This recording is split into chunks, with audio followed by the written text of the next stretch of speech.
Hi guys, it's April and the end of the month is here. You know what that means? That means it's wrap-up time. Now this is only the last half of May. I did a mid-May wrap-up, so I'll link the information down below and above my head in case you're interested in the books that I read on the first half of the month. But now, I am going to tell you all about these beautiful books, and I'm actually going to tell you what they are, not just, you know, stand here for the thumbnail.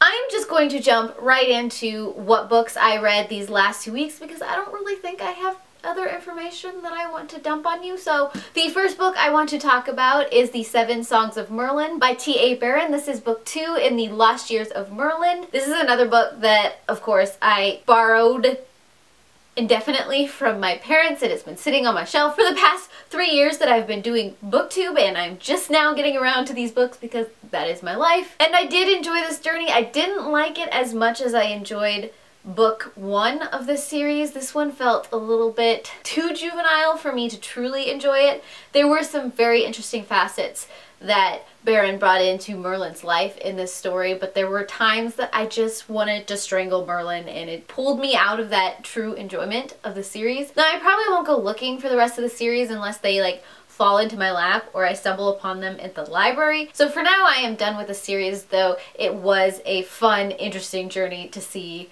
what Barron wanted to do with the Merlin character. The next book is Paige by Tamora Pierce.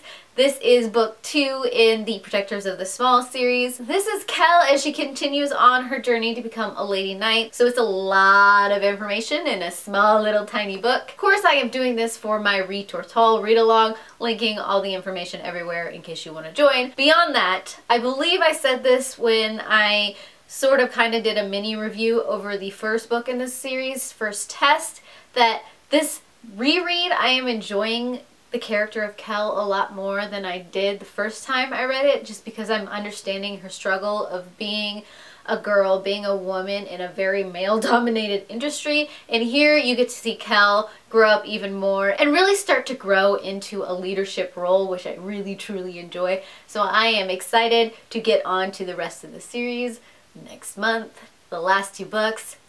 I can't wait. Then I have volume 5 and volume 6 of the Sailor Moon mangas. This is the re-released ones for the, I believe, the 20th anniversary. I think I'm getting that right. Sometimes things just leave my brain. Now I have read this series in the past, but I am truly enjoying the re-release of these because they're a lot truer to the original story rather than the dubbed, subbed stuff that happened back when Sailor Moon was first being released. This just brings back all kinds of nostalgia for me. There was a point though when I was reading these volumes, especially since you're introduced to Chibayusha, where you get this really creepy vibe between a couple of the characters, and the whole time travel thing really messes a lot with character dynamics, and sometimes it feels a little awkward. They do a lot of awkward things, and I didn't really pick up so much on those when I was originally reading these when I was in middle school. But now I am kind of creeped out by it. That's probably the main issue I have with these 2 volumes right here. I also picked up Life After Theft by Aprilynne Pike. This is a book I managed to acquire after Stephanie from Stacks on Stacks on Stacks decided that she needed to do some purging of her bookshelves, and she didn't really truly enjoy this one, and I kind of understand why. This is the story of Jeff, who moves to a new school, and he is the only one who sees this dead girl that's just hanging out, who used to be a kleptomaniac in life, and now it has become Jeff's unfortunate mission to return all of the stuff that she stole. If I had read this book back in middle school, I probably would have loved the heck out of it. I enjoy ghost stories, and I enjoy the little campy stuff that happens in this kind of book. However, reading it now, the characters were really not that well developed. They were very stereotypical, and I didn't really truly enjoy any of them at all. There was no connection for me. I wanted things built out a little bit more, but at the same time, I really do truly enjoy ghost stories, no matter what form they come in. So this had my interest. I probably would have put it down at some point if it didn't involve ghosts somehow. And last but not least, I have Obsidio by Amie Kaufman and Kristoff. It took me forever to get to this book.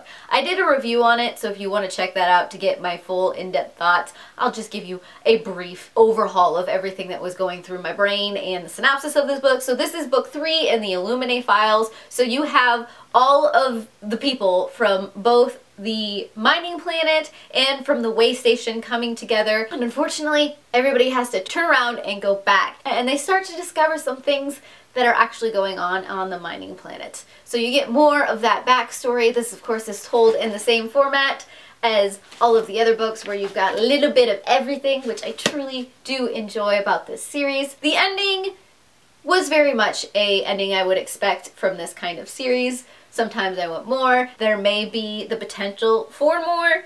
I won't say any more, but I did enjoy the whole journey of all of this. Oh. There's something about how Amie Kaufman and Kristoff took all of these sci-fi tropes and they mushed it all together into this book series that I enjoyed. I enjoyed so much. Even if this one wasn't my favorite of the series because it dealt more with human atrocities rather than some of the other sci-fi things that usually happen in these kind of books. So those are all of the books that I have read in the past 2 weeks. Tell me down below if you have read any of these books, or you're interested in any of these books, or what your favorite book this month has been. And I heart your beautiful faces. Bye.